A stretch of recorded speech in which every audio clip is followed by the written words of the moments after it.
have those liabilities, which is problematic for us. They're going to go in, they're going to do their job, and they're going to come out, and they're going to be fine, and they're going to go home. 100% accountable for your actions with zero excuses. Welcome to the Triple P Podcast, premier, professional, and proactive. Brought to you by the Ohio Fire Chiefs Association. I'm your host, Clayton O'Brien, and I'm the fire chief for the city of Oregon. I'm joined by my co-host, Captain Joel Fry from the city of Napoleon.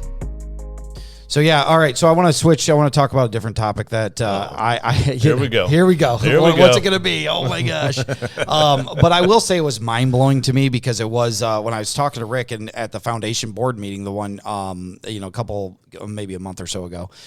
And he had brought up about, what other states are probably dealing with already, but Ohio, we're anticipating, is probably going to be having it before too long, and that's recreational marijuana.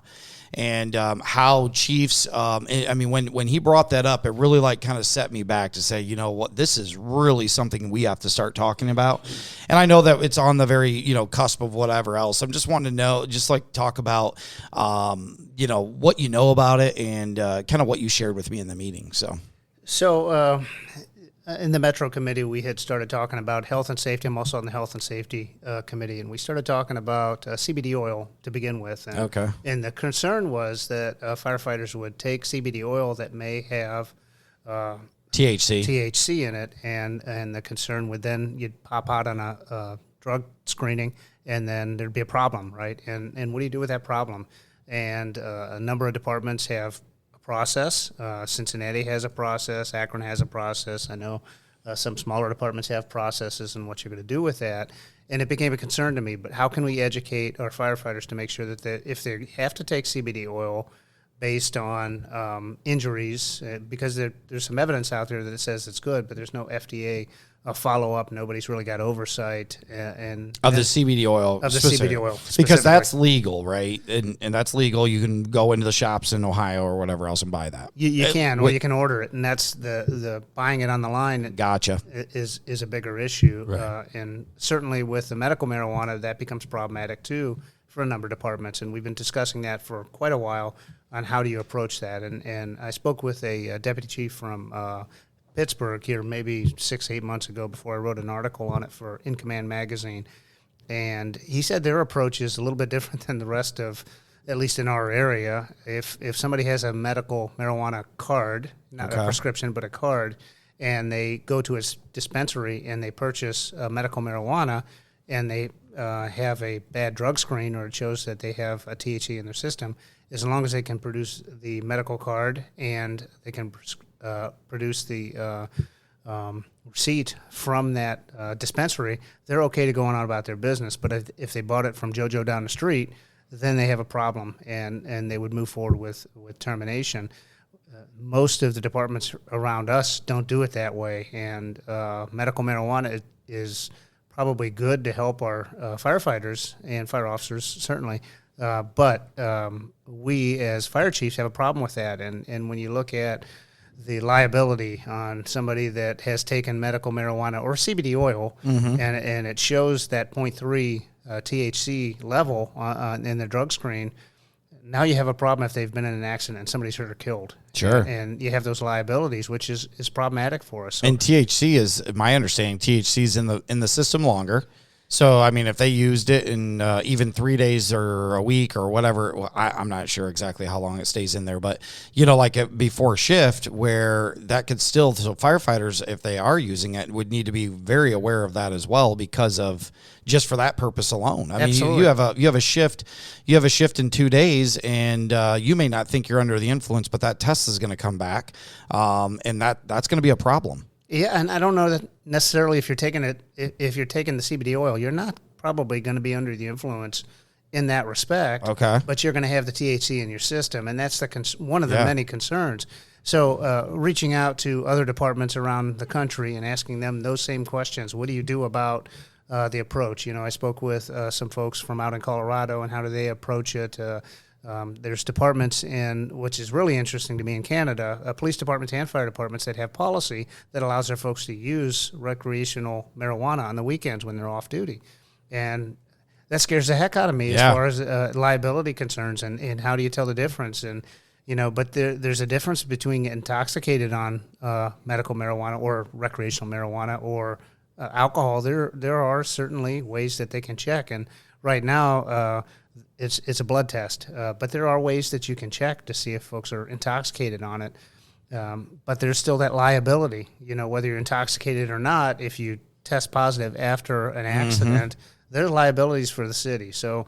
And for the fire department. So there's a lot of concern there, and I think we need to get in front of it. Right now, the Senate has got a number of bills that push for some recreational marijuana and for expanding the use of the medical marijuana to include things like gout and migraines. And there's a lot out there right now. So as fire chiefs, we need to be looking at, what's the future going to hold? How are we going to approach it? And how are we going to keep our firefighters safe? Because they don't know if somebody gives them a card, obviously, if you're smoking or vaping or however they take the medical marijuana, they have an indication that, hey, this may be problematic. But if a doctor says, hey, take this is going to help. Now, who are we as fire chiefs to say, oh, no, you're wrong, Mr. Doctor. You've been a doctor for 30 years, but you're wrong in your approach. I don't think that's appropriate for a fire chief. I think we need to kind of get on board with the changes that are coming and approach it from a way that's going to protect us as a city and the firefighters as individuals. I'm not saying that we should open it up and say everybody can smoke recreational marijuana. Don't take me wrong. Yeah. I'm saying we just need to have an understanding of what's moving forward, how we're going to approach it, and get some policies in effect that protect our firefighters and protect the citizens and keep them safe. Yeah, like no different of what it would be for alcohol or whatever Absolutely. it is today, but we have to be in front of it of what that testing looks like, what the not only what the testing looks like, and then what's the expectation and all that other. Okay. Absolutely, and we've been discussing this with the professional firefighters. We went down as a board and talked with them in Columbus here a month or so ago, and I think shameless plug for webinars coming up here in the fall. We're going to be doing some webinars on the legislative piece. We're going to be doing some webinars on the approach and what is CBD oil and what is medical marijuana, and which I love that because we're going to try to piggyback on that webinar. Absolutely, I think it's going to be good, and I think it's going to get some great information out there because, frankly, we need to share the information. Yeah. Well, and we probably have some listeners or people that are going to ask the question, like, what's the big deal? You're under the care of a physician. How's this different than any other pain medicine you might be prescribed? Or, your doctor tells you you need to take whatever. Yeah. And I'm a fire chief. Your doctor said you need to take this? Yeah. Absolutely. Well, okay. Yeah. You better have a plan. Yeah, you're right, Chad. And I think that the biggest thing is the testing afterwards, where I guess there is just no plan, and that's where that's why I'm still taken back to this day of from that conversation we had that I'm like, I just don't know why never dawned on me at all until Rick said it that day, and I'm like, oh my gosh, yes, we got it. We have to be thinking about this. It's going to happen, most likely. Everything is pointing to the fact that there's going to be recreational marijuana, but to Rick's point where you brought up the CBD oil, that's obviously everything already happening right now, and you can get it with the THC in it. Right. And then what does the testing look like of whether you are intoxicated or not? And that's what I don't understand. Right.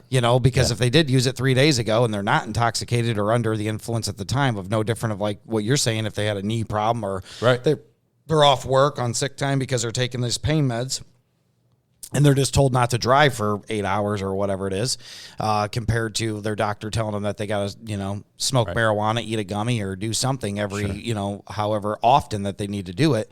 Then what does that look like? Right. This is going to affect every fire department. Every one of them. Don't matter if you're volunteer, full volunteer, part-time paid, career, whatever. You're going to. Well, and I would hope that most of us probably have in our collective bargaining agreement health and safety language that addresses substance abuse or substance use.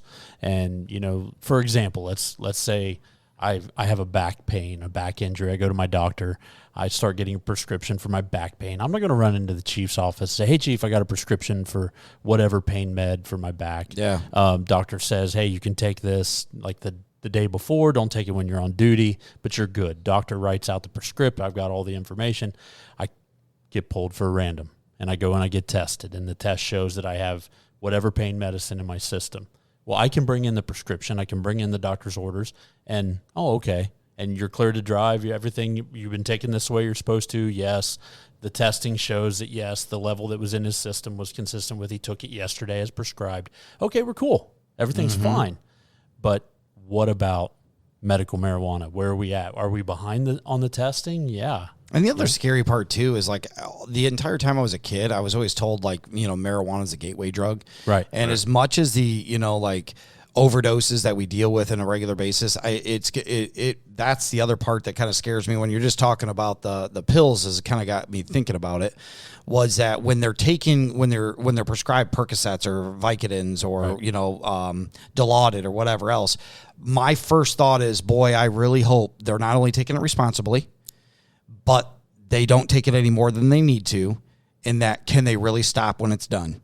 And that, because that is what usually, of all the stories that you hear of the people that we talk about that have these reoccurring problems with overdoses and the issues, is because they were prescribed, Percocets or Vicodins or Dilaudids or whatever it was for a period of time. They ran out, and then now they search for, the next thing. And that doesn't solve it with, not everybody doesn't, obviously it doesn't happen to everybody, but that's the first thing that kind of goes in my mind is I really hope that they're able to get done with it and be done with it, And if you look at the THC, the medical marijuana, or the CBD oil is not going to cause you to be, quote, intoxicated if you're just rubbing oil on your elbow, but it's going to show hot on a drug screen. And that's one of the reasons that many departments have pulled it from the 7-panel test. So the DOT test that pulls that marijuana, they're moving away from that. FDNY moved from it last year. There's departments in and around Washington, D.C. where they don't even test it for it? They don't screen for the THC anymore because of the medical marijuana that's going through their state. So because they don't want to have to deal with every person that is having issues.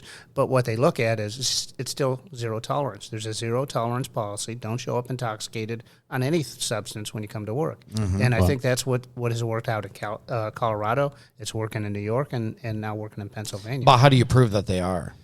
Well, if they pulled that from the panel of the test, so like if I believe they crashed a rig, and then they cause X amount of damage, they have to get a test.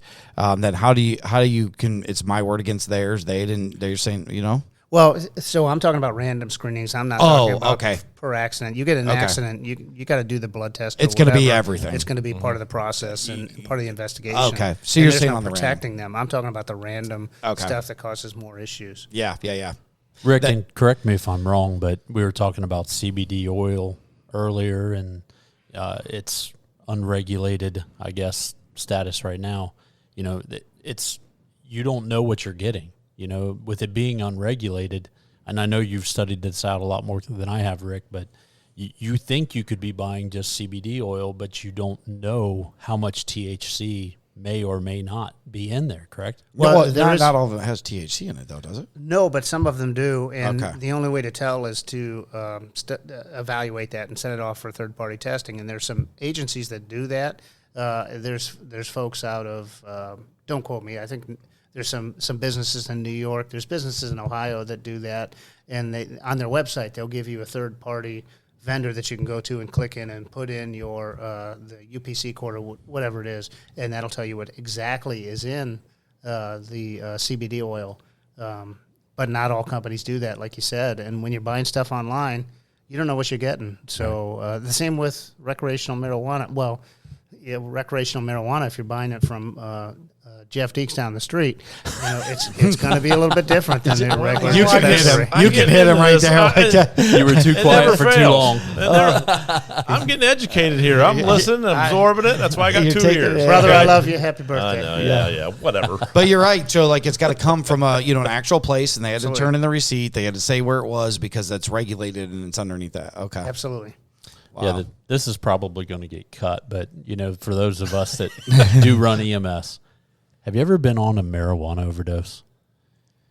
Well, they showed a video today of that firefighter. Were you in that class? No, I missed it. Oh my gosh, they showed it. It was funny. He was definitely intoxicated on marijuana. Oh yeah. So it's the iconic video of this house is on fire. It's all full of marijuana plants, smoky. and he's like, so smoking. He's just like, he's completely done, and so I call that baked.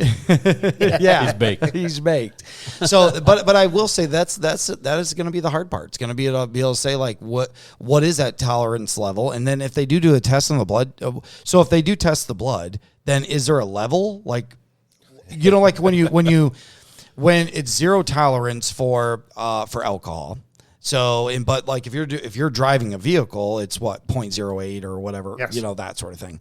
So, what is it for marijuana? So if THC at all comes up at any level, zero tolerance at the fire department, you're in trouble. But what is it? Is there a level at all with this thing? There is, and I have read through the stuff and understand that there are levels. I'm not educated enough to tell you exactly what the level is. Okay. As a quick test, you just put Fritos on the table and see who next to some Cheetos and test them that way. Or there are ways for them to test, and we had conversation with a company who's going to be on the podcast with us in the webinar to discuss this, and she had fantastic information about what the level should be, and it follows the DOT standard that Highway Patrol and other law enforcement agencies use to keep the citizens safe out there. So it's the same levels. Okay. So there are ways to test it. And what's interesting to me and what I found in Canada, there's a company that does breathalyzer testing for THC. And what they're saying out loud is that if THC is in your lungs, you're high. And by doing this breathalyzer test, and it's still under review, but the company says, this is absolutely it. And maybe there's some question as to whether or not it's true.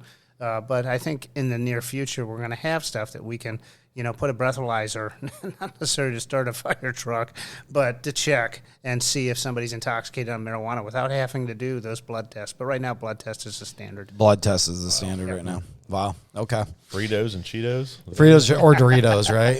What if someone orders like Taco Bell at 11 o'clock at night or 12 o'clock? 1:30 in the morning. That is a key. If the Uber driver comes up, drops it off, then I seen a guy last night doing that too. I wonder who that was. There was a Uber Eats that they do around here, and I'm like, that's kind of crazy. I mean, being from the country, I don't necessarily know what Uber Eats is all about. So absolutely. One more topic that I do want to talk about, and I'm sorry, Joel, I know it's bugging you.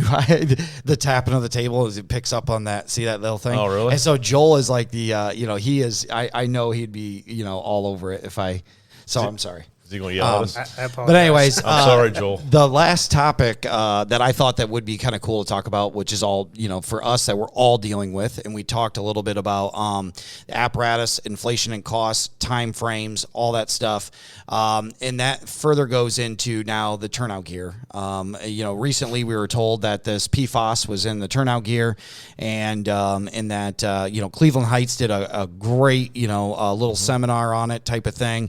I was able to attend that. I thought the panel did an amazing job, gave us a whole bunch of information and literature to be able to talk back, for us to be able to come back and say, hey, we really need to talk about this in our Safety, Health, and Wellness Committee.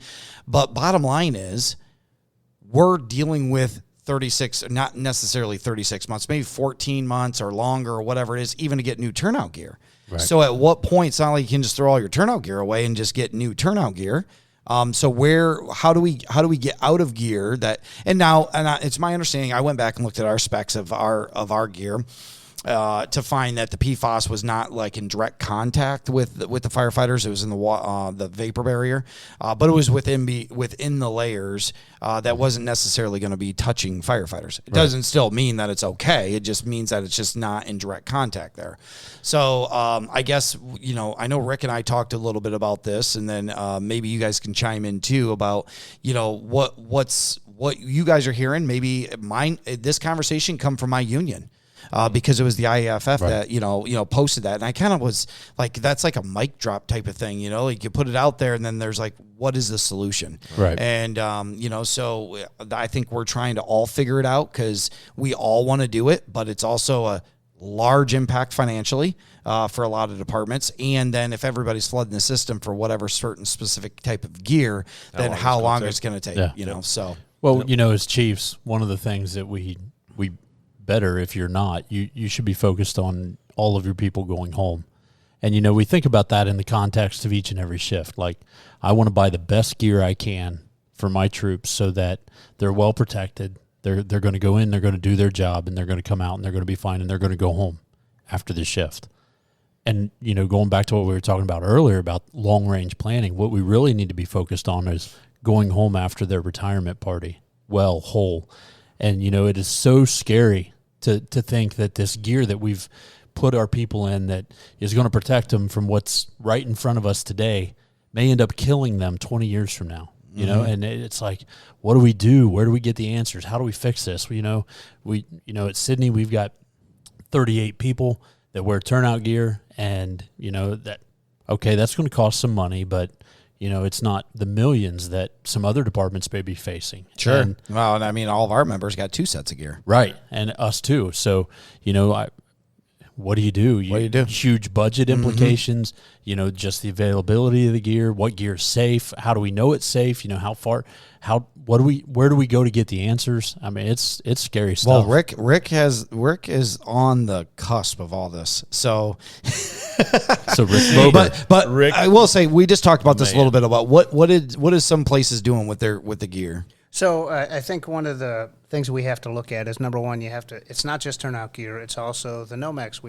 A lot of departments use Nomex as regular station wear. And there's a study out, IFF, and God bless the IFF and what they've done. Absolutely. They've done so much work to protect the firefighters nationwide and really around the world. And World Health Organization, WHO, firefighting is now a cause of cancer. And that's it's good and bad, right? But when you talk about specifically the PFAS stuff, I think there are no good answers right now. And I think our approach needs to be, let's talk to the manufacturers of the stuff that we're using, the Nomex gear that we're using. There's large departments in the state, and I'm not going to call them out right now, but they have moved away from Nomex and moved to cotton. So we're doing the same thing, not officially yet, but we're making that approach because we want to keep our firefighters safe. And yes, the money is important, but in the long term, if it costs us a few bucks now to make sure that they're safe, that's more important in my mind. Yeah. So I think our approach needs to be, number one, look at what the Nomex is, if you're using Nomex, or what your folks are for wearing. your station wear? For the station wear. Yeah, okay.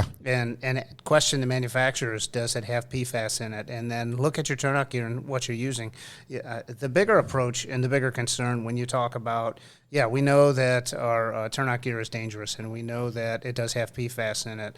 And we look at the cancers that we're getting of the throat and colon cancer and all the cancers that we get, and it's directly related to washing our gear. How many of us wash our gear, wash our helmets, wash our hood, and then what do you do with the hood? You lay it in your boots, and what kind of testicular cancer and colon cancers and prostate cancers are all coming from that. So our approach needs to be, yes, PFAS is a problem, moving forward from that, but wash your gear, make sure your gear is clean, make sure they're deconning at the fires, make sure they're deconning when they get back, and make sure their approach is in a safe manner. Where's the concern coming from? So I think, from my perspective, I think, the finances are coming. It's going to cost us some money, but to get them safe, we need to get them on board. They need to understand, because there's pushback when you say you're going to decon before you go back. When you get back, you're going to shower, you're going to wash your gear and switch into that. Come on, man. Uncomfortable set. set. Do that now? You want to talk about some culture. You want to talk about some cultural stuff there. Like, absolutely. Man, and I, like I said, I started in 95, so I'm not old in the fire service by any means, but man, if you had a black helmet, it was smoked up. And coming back from a fire and taking a shower and getting all that, I don't want to get it off of me. Chicks dig it, man. The smell of that smoke on you, that's what you want. Well, you got to get that off of you. You want to come back, take a shower, get cleaned up, and and this is kind of a since the common term. I don't know if that's the word of the day. This shameless plug. But I will use a shameless plug for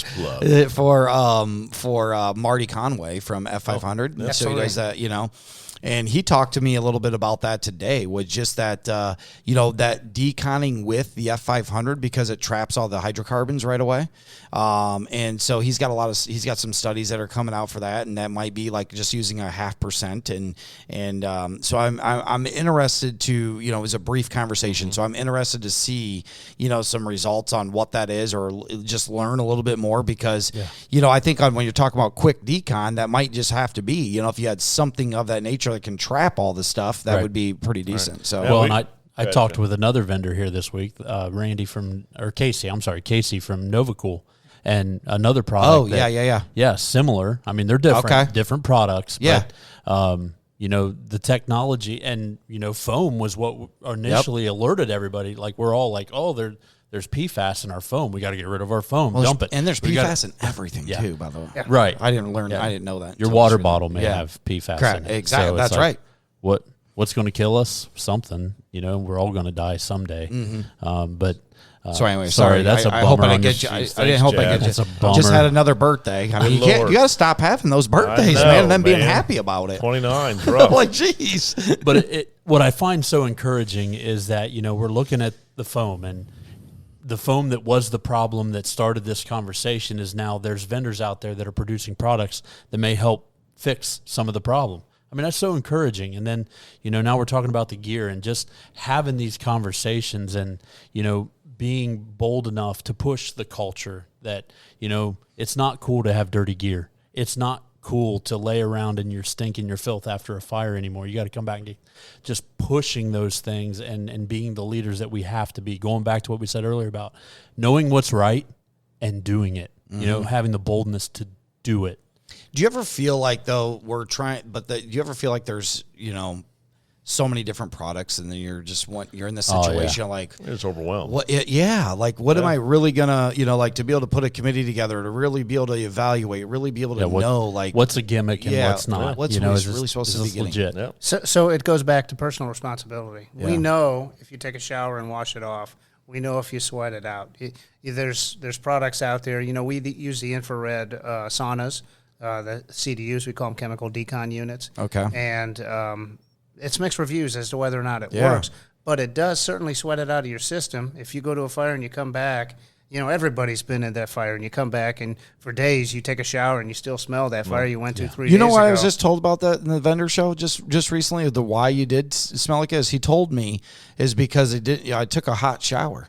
You said I need to take a cold shower or a lukewarm one, so the pores are constricted, and then use the charcoal soap. And they had the soap product there, and that's why I bring up that I'm asked about a lot of different ones or what to get. But have you ever heard that? I have heard that, and again, it's interesting to me in a number of ways. Not against any particular products. There's good stuff out there. Sure. What I've noticed from my experience is you come back from a fire dirty and sweaty, you do that CDU the next day, you ride in that infrared sauna, and you wash it off, you don't smell it anymore. So it gets it out of your system. I agree, if you close your pores down, it's not going to come out, but then it's in. So should we be drinking more water? Should we be trying to sweat it out, wiping it off and getting rid of it? It's kind of what I thought. Then that's why I was like, I don't know what's right then, because I feel like it's already in. Like I don't know as if it's getting in. You know what I mean? Because I was already hot and sweaty there while I'm in the mix of it, or the firefighters are, and so if you're already hot and sweaty, your pores are already open. So then if I'm coming back and then now I'm showering and closing my pores, then what? Like, how do I actually get it out? Staying in, right? That's the question. Yeah. A few years back, me and one of the guys at Sydney, we did a very, very scientific study. It was me and him.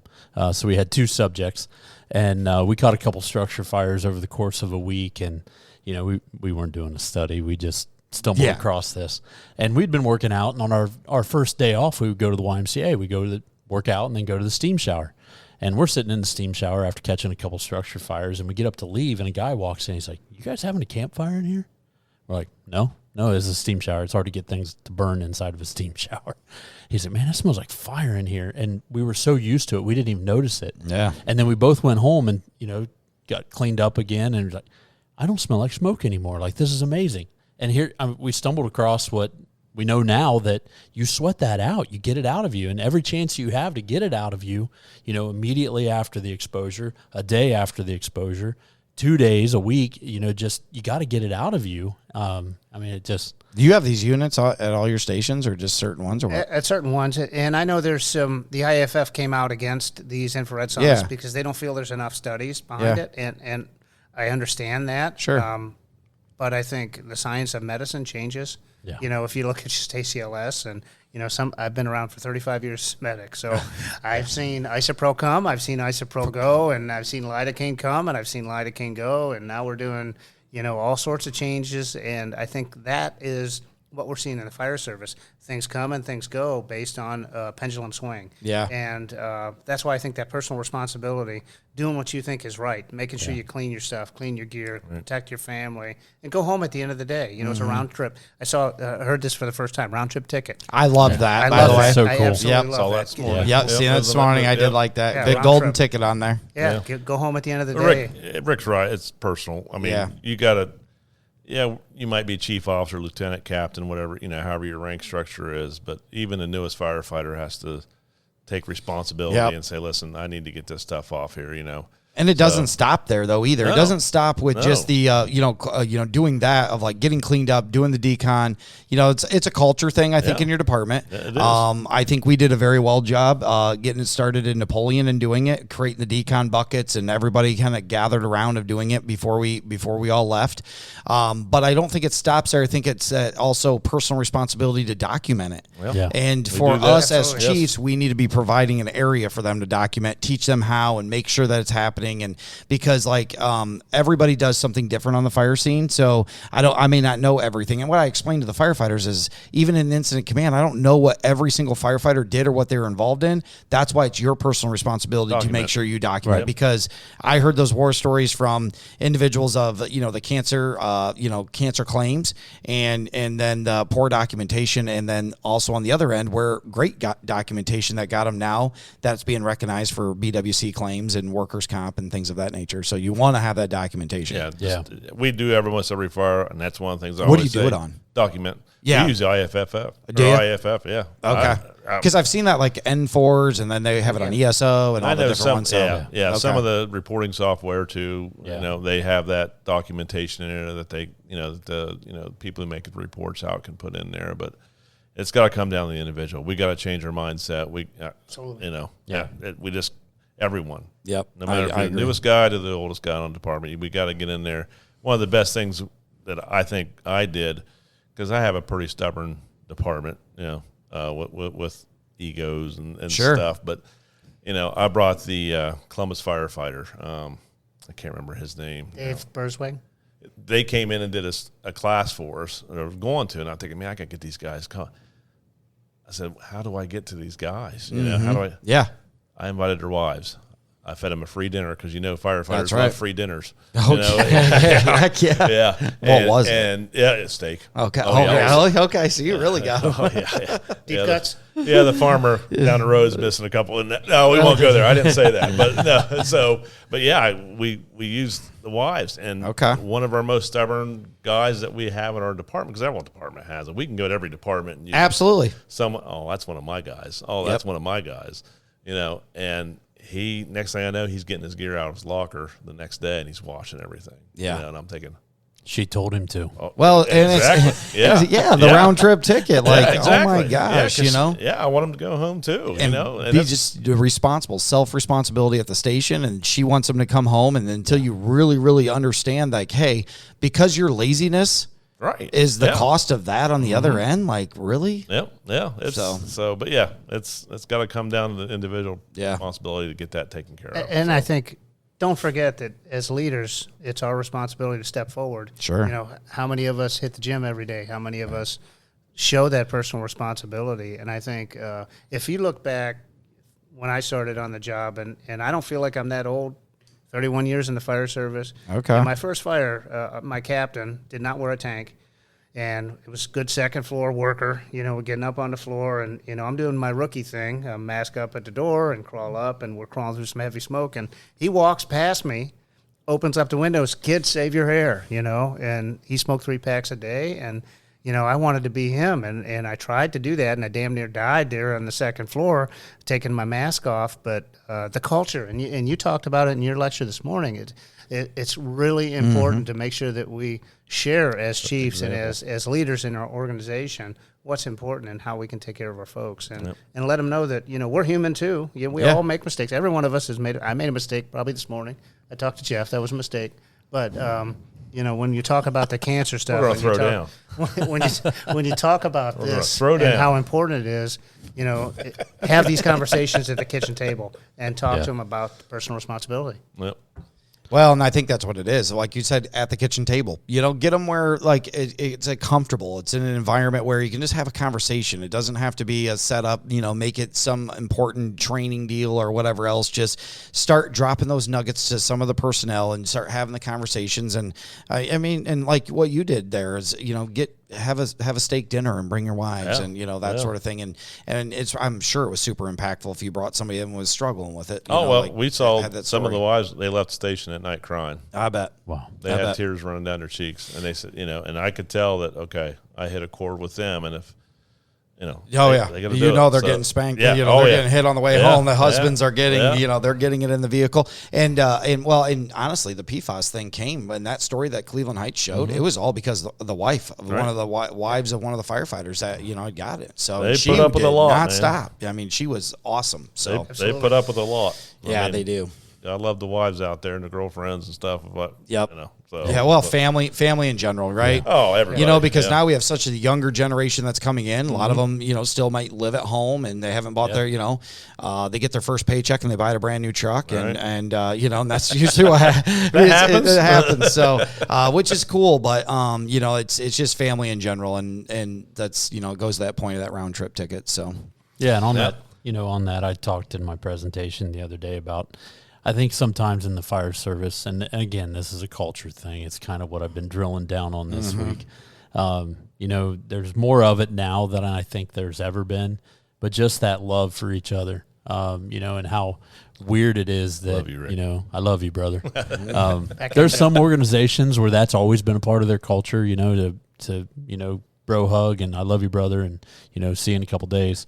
And as chiefs, and I know this isn't everybody's personality to tell their people they love them, but, what we do as chiefs, if we don't love our people enough to do the hard thing, to do the right thing, to tell them, you're going to clean up your gear.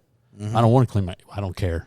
I don't care. It's the right thing to do. And it's action. It's really not telling them. It's action. Your actions show that you care. Your actions show that you want to do the best. And your actions are, is where really what's. Yeah, I'm going to hold you accountable to do this thing because I love you. Yeah. Because I care about you. I want you to have a career that you retire into healthy and you have many years with your family. And I'm doing it because I love you. I care. And one about of the you. things I just took away from Mark Hill today, he was the one that did the field training officer one. And then if you're having an issue with one of the individuals that maybe can't understand why they got to clean their gear or whatever else, he said use it to where they have to do a class on it. They have to teach it. So then now maybe I'm not just going to force you to say it because now it's the chief is just picking on me or whatever else. Then have them do a class on why we should clean our gear. And that could be an assignment of that individual, and they're going to know it very well, and then they're going to really understand it. They may not, and then hopefully that'll help transition them into it. We kind of instituted the system in Napoleon. Was we made a big your gear needs cleaned, a sign, laminated it, and anybody had the opportunity to hang it on anybody's gear locker that needed to be cleaned. And so we had them. Then when you came into shift or you had seen that and it was on your locker, it needed to be cleaned. Great idea. And and so it just kind of it calls you out on it, saying, hey, you didn't get it done last shift. Let's get it done this shift or whatever else. And I thought it worked really well. It's just, it helps everybody hold each other accountable. And when you had it on there, even if you're like, oh man, but you accompany that with that and 100-0, what I always talk about, 100% accountable for your actions with zero excuses. You look at that and say, yep, thank you. I do need to clean my gear, and I'm glad somebody got a hold of, for me to do that. So, What other topics? Anything else we got to cover? I know we've been talking for quite some time. I think we should probably wrap it up. This will be a 2-part series. Come on, man. Unless you got anything else, you got something else? We got. What you got, Deeks? What do we got? Oh, the eclipse coming.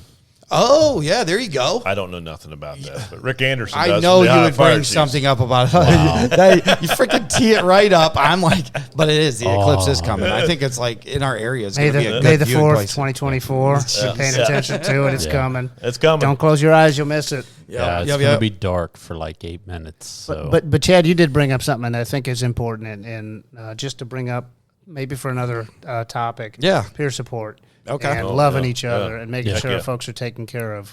You know, we recently had a retiree that had some issues and decided to make the ultimate choice. And I think as an organization and as chiefs, we have to lead, and peer support is one of those leads. And I think it's another. We can talk hours and hours and hours about it. I think maybe for another time. But peer support's a Did big anybody deal. go to that class, that peer support one that they had here?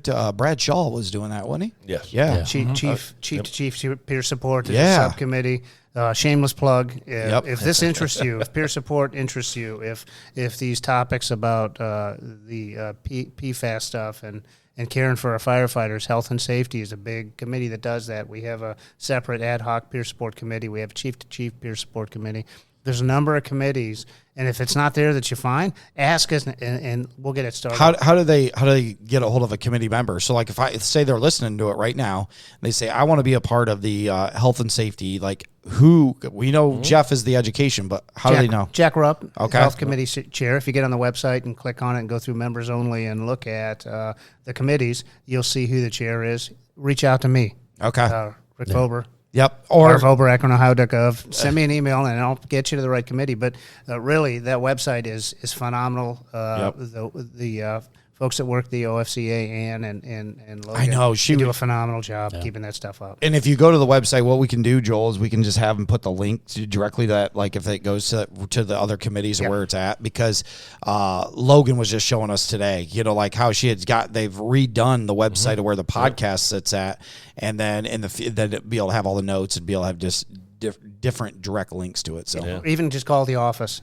You know, it's called that True. 614 number at the bottom and ask, and you'll get the help you need. But there's a lot of stuff on the website that'll help. So And there's no application or anything. I had a person ask me that today, as a matter of fact.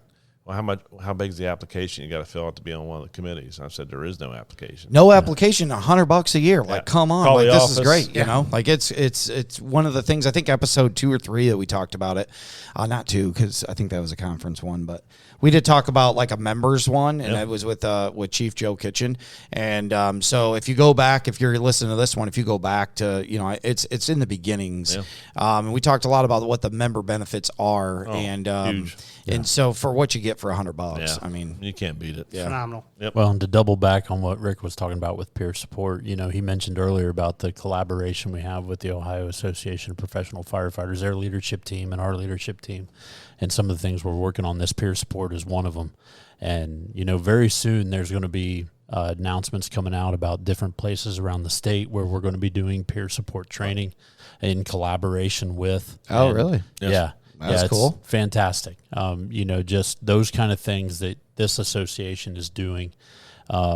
We have a great training room in Oregon, so I mean, you know, if you Is that a hint? Well, we just, with the SAMHSA grant, $200,000 grant from the feds on peer support, we're going to do, in each FEMA region, we're going to do a peer support class. We're going to do the same number of, sorry, I'm tapping the table, same number of virtual classes and then do resiliency classes. And a great point, Chad. We're working to help the firefighters across the state and fire officers across the state to go home. You know, it's a round trip ticket. I love that. I'm going to use that forever. I know. Round trip ticket. The only way we can do it is by moving forward. And So- you know, and that's you're right, because even when they are home, and when you say that people have taken the ultimate sacrifice, it's just so sad of you know, thinking that you know, I was recently on a suicide, and you know, I think what hurts me the most is just knowing what that individual is going through, and they didn't feel like they had somebody to reach out to. Absolutely. And it's like, oh my gosh, like it just pains me to know that they felt like they were no longer worthy enough to be walking alongside of us,